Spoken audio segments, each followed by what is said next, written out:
여러분, 지금까지 여러분이 세상을 살아오면서 가장 잘한 일이 있다면 무엇이라고 생각하십니까? 오늘 하나님께 예배드리는 여러분의 연령이 차이가 있습니다. 30년을 살았든 40년을 살았든 50년, 아니 80년, 90년의 인생을 살아오는 과정 속에서 여러분이 가장 잘한 일이 있다면 이것입니다 라고 말할 수 있는 그것이 무엇입니까? 각자가 지금 대답을 생각하셨을 겁니다. 그러나 제가 생각한다면 우리 그리스도인이라면 그 여러 대답들도 중요하지만 이 대답이어야 한다, 그렇게 생각되어집니다. 예수 믿은 일입니다.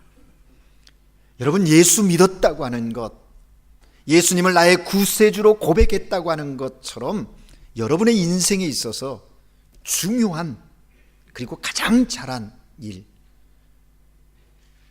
다른 그 무엇이 없습니다. 그것입니다. 여러분께서 많은 복을 받으셨습니다.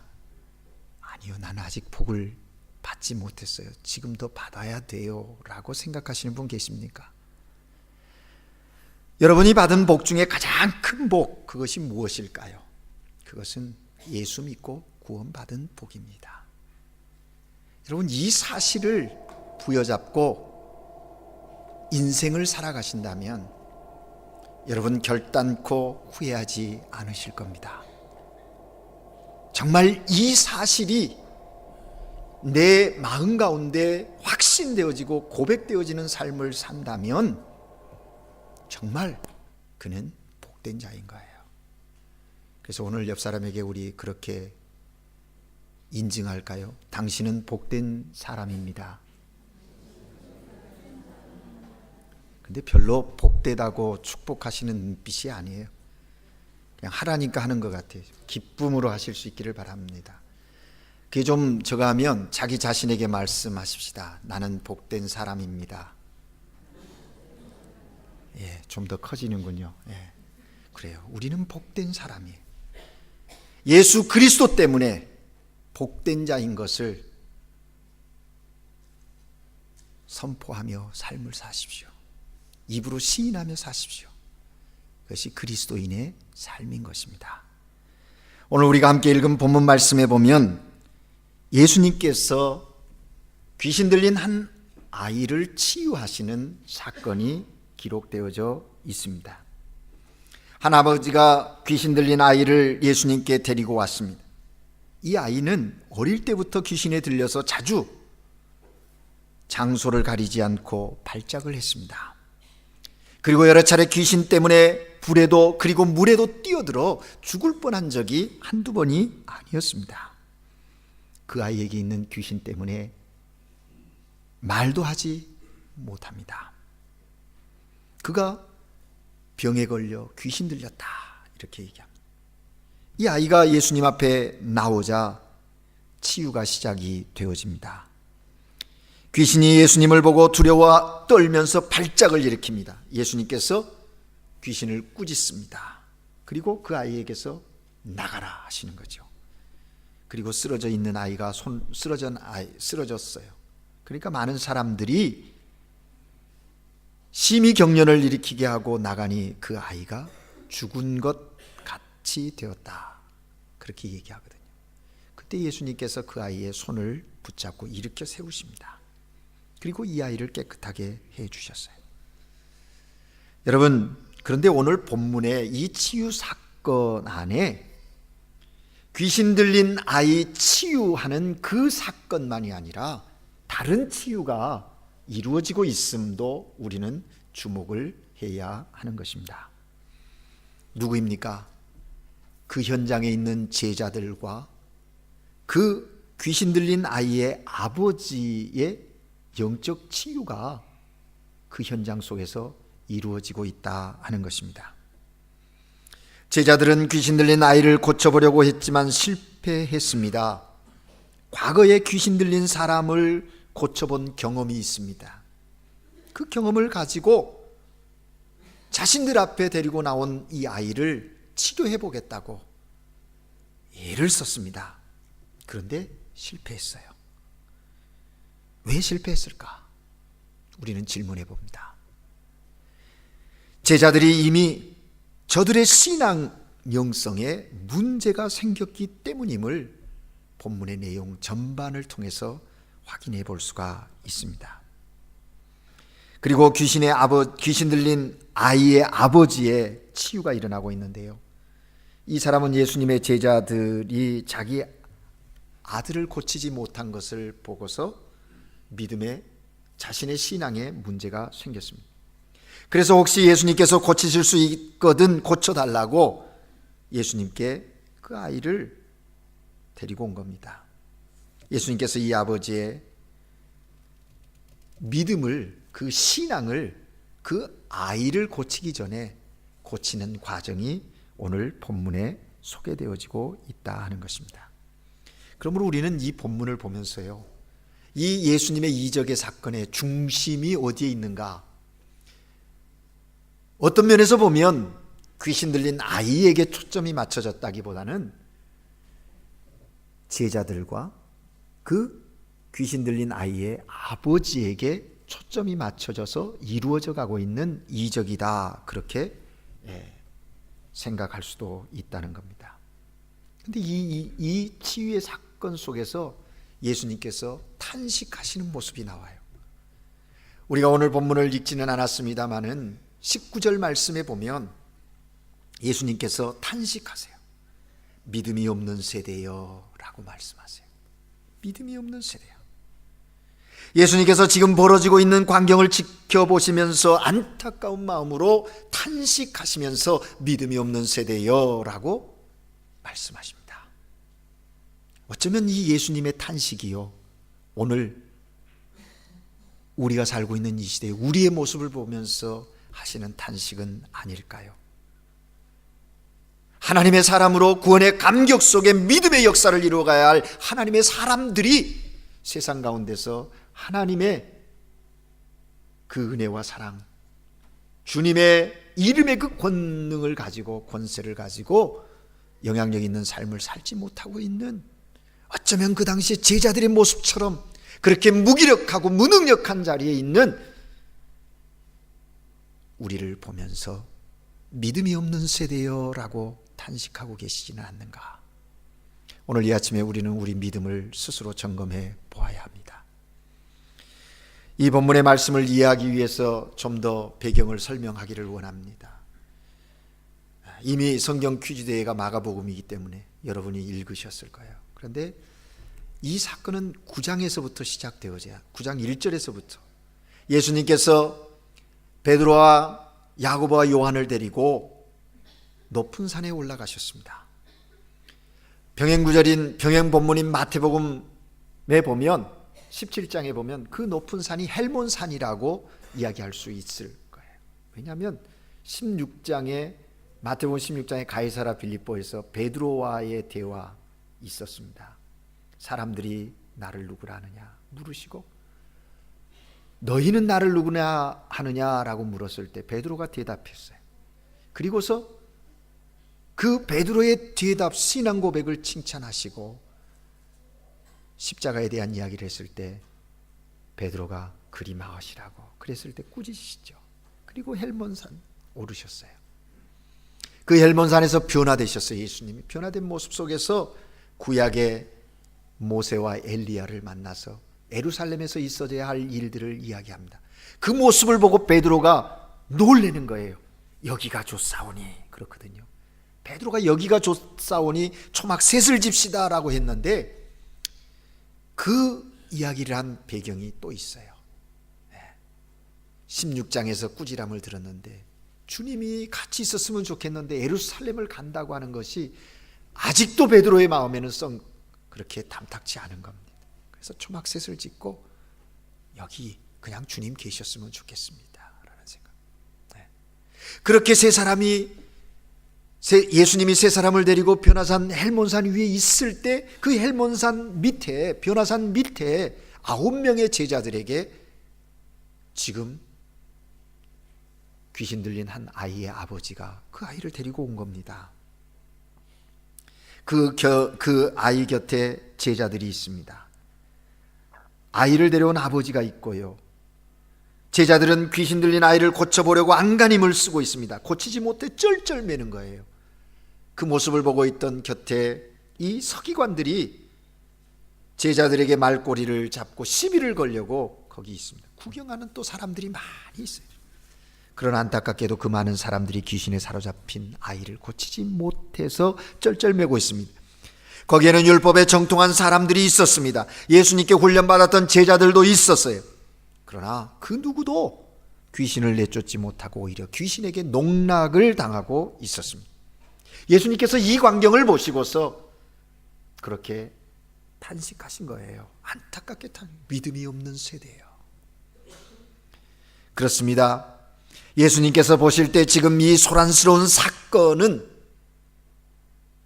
한 가지 이유 때문이다. 믿음이 없기 때문이다. 그렇게 진단하신 거예요. 믿음이 없기 때문에 생긴 일이다. 그렇게 진단하셨다는 겁니다. 그러시면서 탄식하셨어요. 믿음이 없어서 귀신에 들렸고 믿음이 없어서 귀신을 쫓아내지 못했습니다. 돈이 없어서 생긴 일이 아니에요. 힘이 없어서 생긴 일도 아닙니다. 사람이 부족해서 생긴 일도 아니라는 것입니다. 믿음이 없어서 생긴 일이라는 거예요. 사실 그렇지요. 오늘도 우리에게 일어나는 참 많은 일들이 사실은 믿음이 없어서 생긴 일입니다. 우리가 염려하고 걱정하는 그 많은 일들은 믿음이 없어서 생겨난 일들입니다. 우리가 겁먹고 두려워하는 그 많은 일들 역시 믿음이 없어서 생겨난 일들입니다. 서로 다투고 갈등을 키워가는 그 많은 일들 또한 예수 믿는 믿음 안에서 서로 믿어주지 못했기 때문에 생겨나는 일들이다라는 겁니다. 그래서 오늘 주님은 이 믿음 없음을 한탄하시면서 믿음 없음으로 발생된 이 사건을 해결하시는 주님으로, 치유하시는 주님으로 본문에 소개되어지고 있다 하는 것입니다. 그런데 본문을 자세히 들여다보면 제자들과 귀신 들린 아이의 아버지는 전혀 믿음 없는 사람들이 아니었음을 알 수가 있습니다. 나름대로 믿음이 있었어요. 그러나 그 믿음이 믿음의 역사를 일으킬 정도의 그런 능력이 없었다는 거예요. 지금 본문의 제자들과 귀신 들린 아이의 아버지는 믿음이 있기는 있지만 그 믿음이 모양만 있을 뿐 믿음의 능력이 나타나지 않았다라는 거예요. 왜요? 저들의 영적 상태가 어떠해서 그랬을까요? 왜 능력이 나타나지 않았을까요?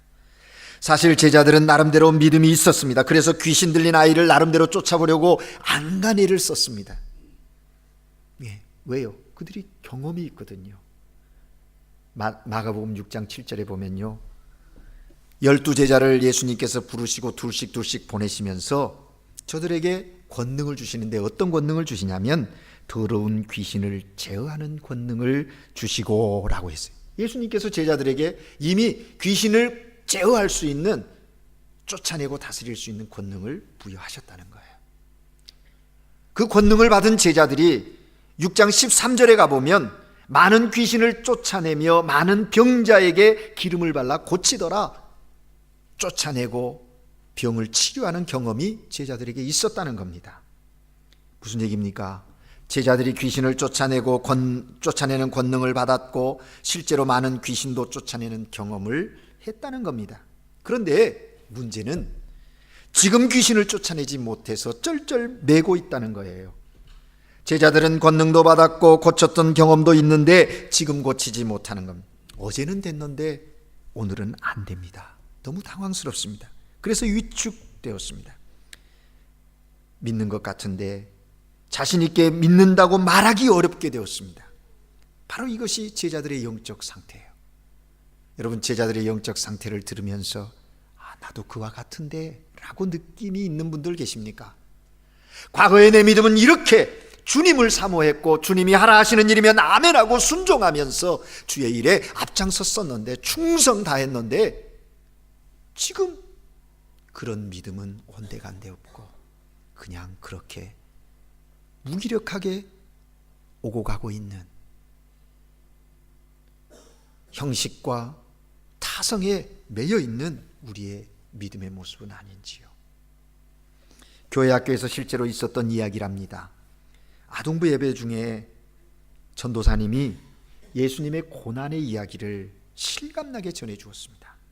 채찍에 맞으신 이야기, 양손에 못 박힌 이야기, 가시면류관을 쓰셔서 피 흘리신 이야기, 그 이야기를 전도사님의 그 실감난 이야기를 들으면서 바로 교회 아동부 앞좌석에 앉아있는 초등학교 1학년 아이가 눈물을 뚝뚝 흘리면서 소리내어 웁니다. 그 아이의 모습을 보면서 전도사님이 설교하는 일이 쉽지가 않아요. 힘든 상황입니다. 그런데 그때 뒤에 있던 6학년짜리 아이가 소리를 쳤습니다. 야, 그거 그냥 이야기야. 어디 한두 번 들었냐? 나도 다 옛날에 그랬었어. 우리는 생각해야 합니다. 이 아이도 옛날에는 감격하여 눈물을 흘린 일이 있었지만 지금은 눈물은 고사하고 그저 때가 돼서 듣게 되는 이야기로 치부해버리는 그런 상태라는 거예요.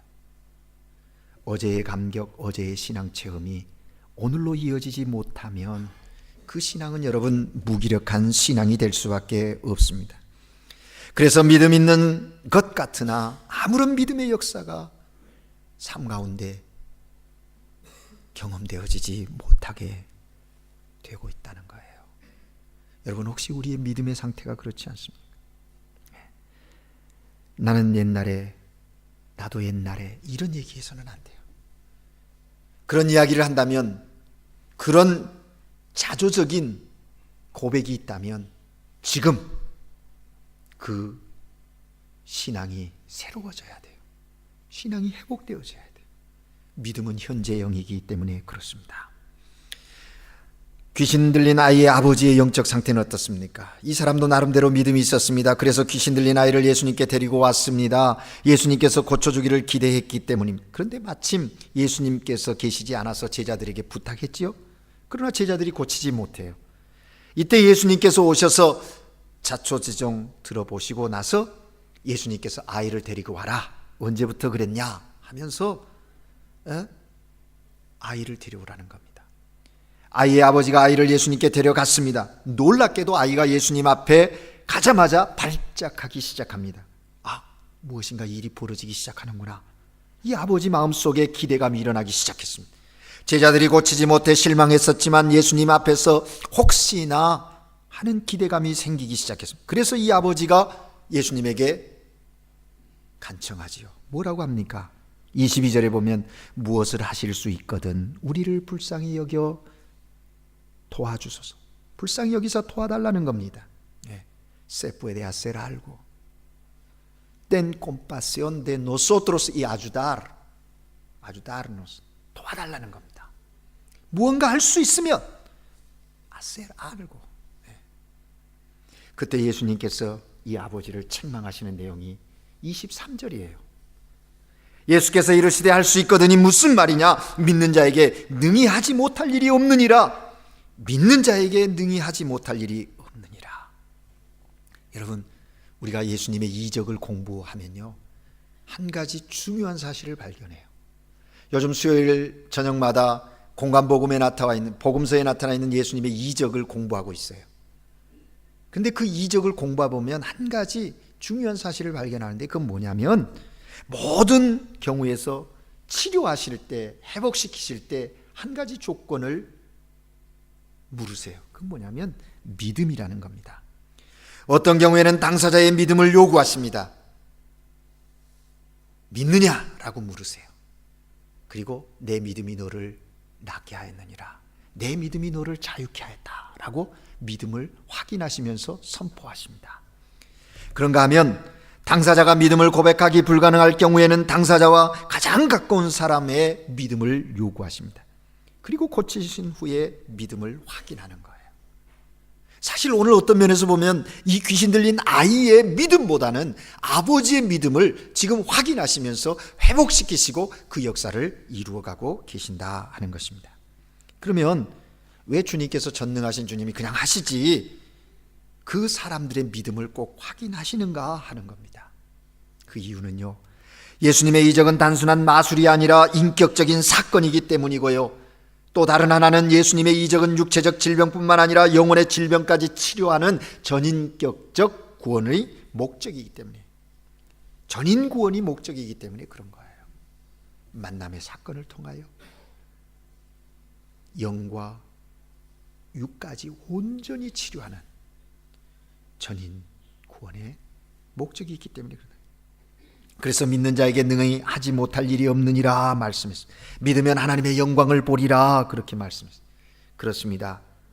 여러분, 우리의 모든 약함의 이유가 불신앙에 있듯이 모든 강함의 비밀은 믿음에 있음을 기억하실 수 있기를 바랍니다. 그래서 하나님은 요한 사도를 통하여 요한일서 5장 4절에서 말씀하십니다. 세상을 이기는 이김이 무엇인가? 오직 믿음이다. 오직 우리의 믿음이라 그렇게 말씀해 주고 있습니다. 히브리서 기자를 통해서는 또 그렇게 말씀하시죠.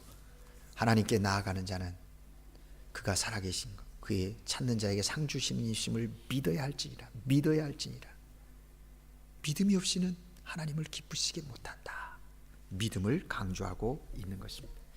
그러면 이제 우리가 어떻게 능력 있는 그리스도인으로서 다시 삶의 그 능력을, 믿음의 능력을 회복할 수 있을까요? 신앙의 능력을 회복할 수 있을까요? 오늘 예수님이 이 치유의 사건을 통해서, 예수님의 치유의 사건을 통해서 그 원리를 깨달아 알기를 원합니다. 먼저는요, 우리 자신을 변화시키시는 것을 통해서 할 수 있어요. 자기 자신의 변화예요. 오늘 본문 24절에 보면 그 아이의 아버지가 소리질러 이르되 내가 믿나이다. 나의 믿음 없는 것을 도와주소서. 내가 나의 믿음 없는 것을, 그 아버지는 아이에게 문제가 생기게 된 원인이 자기에게 있음을 파악하기 시작했어요. 주님과 가까이 있으면서 그걸 깨달은 거예요. 그래서 자기 자신이 문제였다는 거죠. 아이의 질병보다 더 먼저 해결돼야 할 문제가 자기 자신임을 알고 바로 예수님께 고백하는 거예요. 내가 믿나이다. 나의 믿음 없음을 도와주소서. 믿음 없는 것을 불쌍히 여겨달라고 매달리기 시작했습니다. 여러분, 그렇습니다. 신앙의 능력을 회복하기 위해서는 먼저 자기 자신의 변화, 그것을 시도해야 하는 것입니다. 우리는 종종 우리의 관심은 뭡니까? 어떤 어려운 일들이 닥치고 또 고난이 오고 그러면 어디에 관심이 있어요?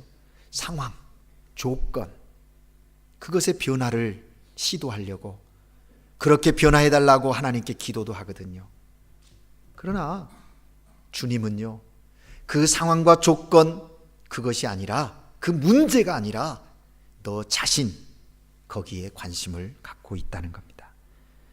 상황을 변화시켜달라고 기도하십시오. 비뚤어진 상황, 무겁게 짓누르고 있는 상황, 절벽에 부딪힌 듯한 상황, 내 힘으로 어찌할 수 없는 상황 변하게 해달라고 주님께 기도하십시오. 그러나 상황의 변화에만 머물 것이 아니라 주님, 나 자신을 변화시켜 주시옵소서.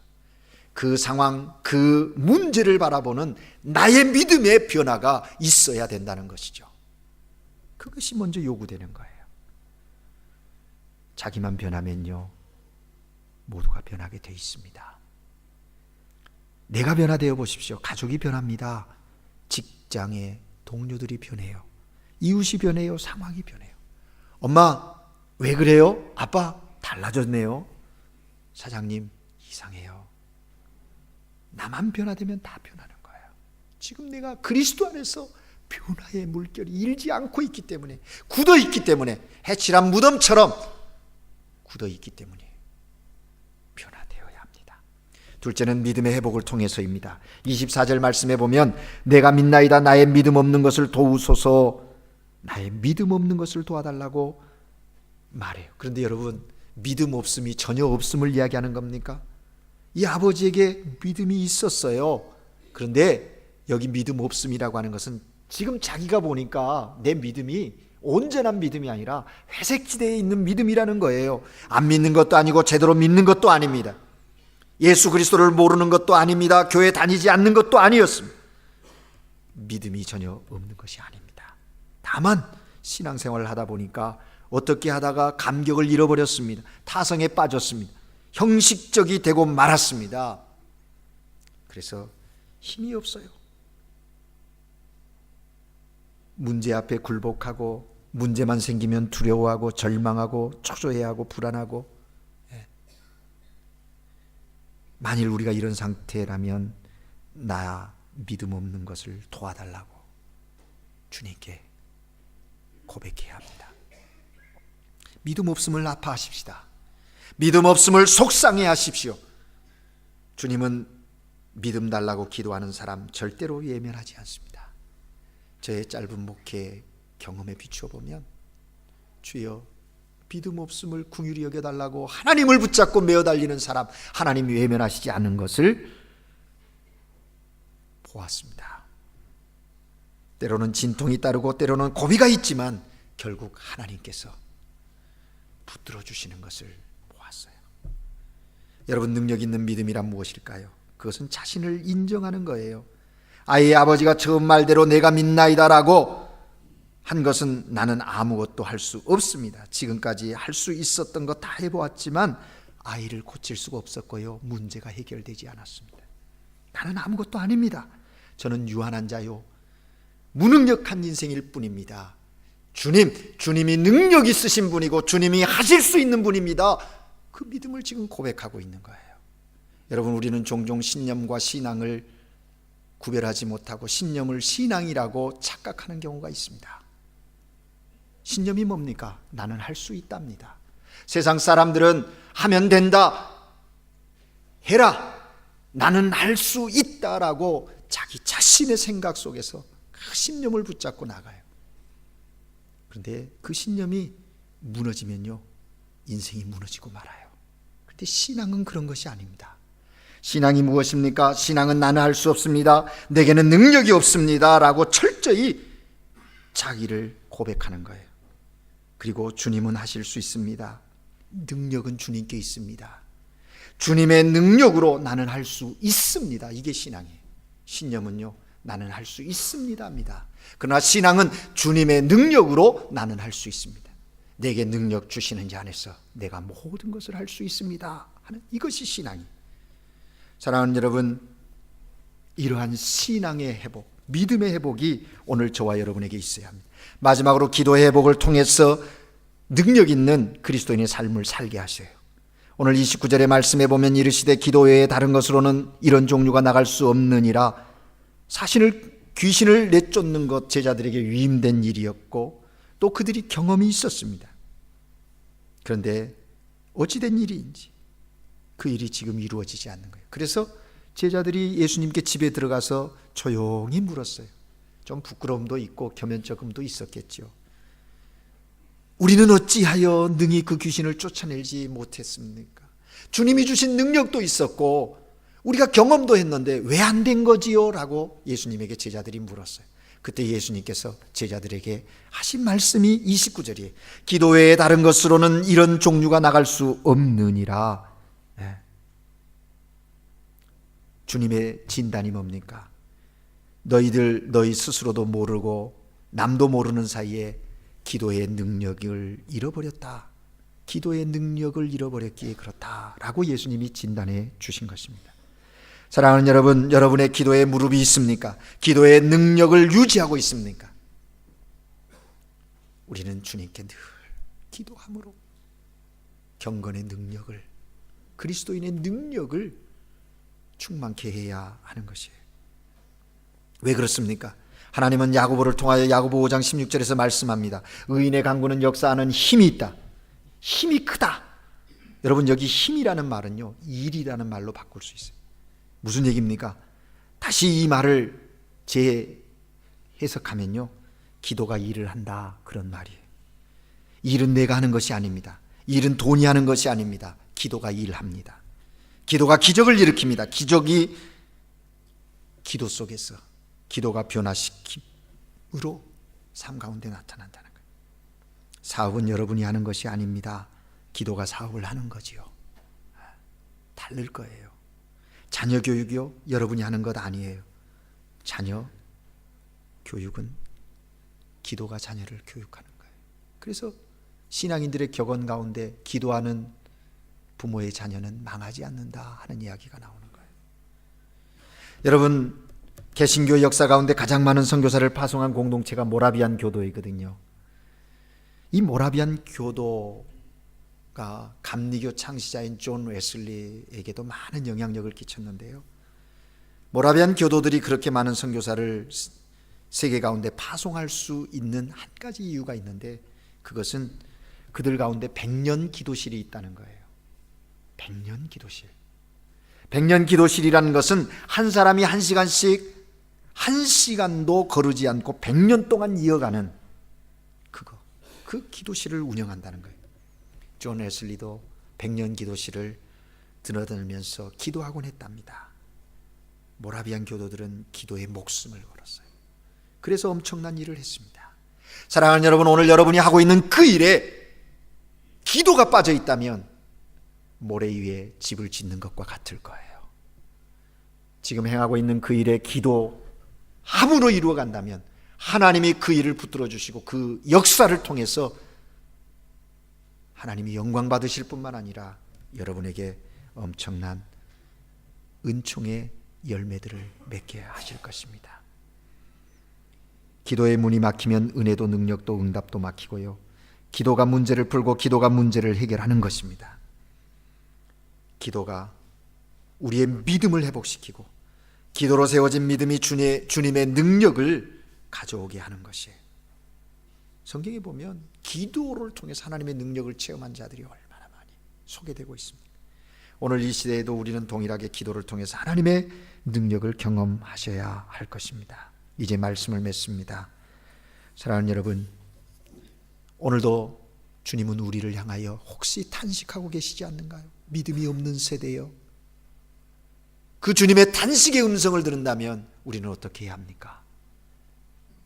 이제 오늘 이 본문 속에 소개되어지고 있는 귀신 들린 아이의 아버지, 제자들의 영성을 회복시키는, 신앙을 회복시키시는 주님의 그 놀라운 역사, 저와 여러분도 경험함을 통해서 오늘 이 시대에 하나님의 거룩한 일을 이루어가는 종들이 되기를 바랍니다. 이 세대가 필요한 것은 변화와 믿음과 기도입니다. 기도하시겠습니다. 사랑의 하나님 아버지, 오늘도 저희들을 사랑하여 주셔서 주님 앞에 불러주시고 주님과의 온전한 관계와 친밀함 속에 이 땅에 영향력 있는 그리스도인으로 살아갈 수 있도록 은총 베푸심을 감사합니다. 그러나 여전히 우리들의 모습을 보면 주님의 탄식의 음성을 듣습니다. 믿음이 없는 세대여 라고 하시는 주님의 음성, 주여 우리를 긍휼히 여겨 주시옵소서.